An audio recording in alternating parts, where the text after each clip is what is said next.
Baghdad è la nuova opera trasmediale di Coniglio Viola, che nasce da un modello di produzione che consenta di tradurre un testo letterario in un'opera di video art per la cui fruizione non esista più un unico luogo deputato, ma che anzi costringa lo spettatore a attraversare più punti nello spazio al fine di ricostruire il senso di una storia. E la storia in questione è la storia di Tino, la principessa di Baghdad, che è stata raccontata da una poetessa espressionista tedesca, Else Lasker-Schuler. Tino è un personaggio femminile, ma è anche metafora della scrittura. È costretta a rinunciare alla vita per via della relazione con il potere, che in qualche modo cerca sempre di soffocare la sua voce, e solo attraverso il suo sacrificio finale riesce a rendere la poesia eterna.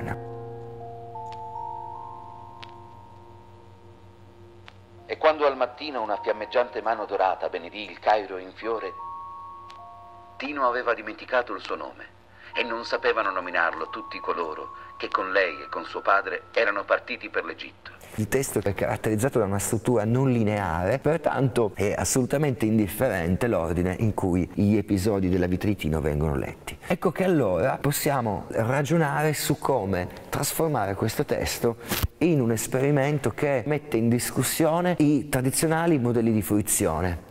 Per vedere un film io mi siedo qua e sono al sicuro. Potrò lasciarmi andare e abbandonarmi alla fruizione. Con questo modello del film diffuso volevamo mettere in discussione questo meccanismo e ingaggiare lo spettatore in una sorta di caccia al tesoro, il cui obiettivo però è soltanto la scoperta del senso. Per questo emerge un protagonista che è lo spettatore errante. Abbiamo aperto le pagine di questo libro e le abbiamo strappate e abbiamo immaginato che ogni pagina finisse in un punto diverso della città. E poi col nostro linguaggio, che è quello delle arti visive, ognuno di questi episodi della vita della principessa Tino è diventato un manifesto. Per ogni episodio abbiamo creato un'immagine statica, vista attraverso una finestra orientale, che va ad affiggersi esattamente in una specifica fermata del bus. Ma a questo punto entrano in gioco le nuove tecnologie, la realtà aumentata, attraverso la quale noi possiamo aggiungere qualche cosa alle immagini che vediamo. Ma la parola, pur avendo una connotazione ipertecnologica, potrebbe benissimo prestarsi a definire l'arte. Infatti, proprio grazie alla realtà aumentata noi andremo a distribuire i racconti in maniera cinematografica. Una volta inquadrato con un dispositivo mobile,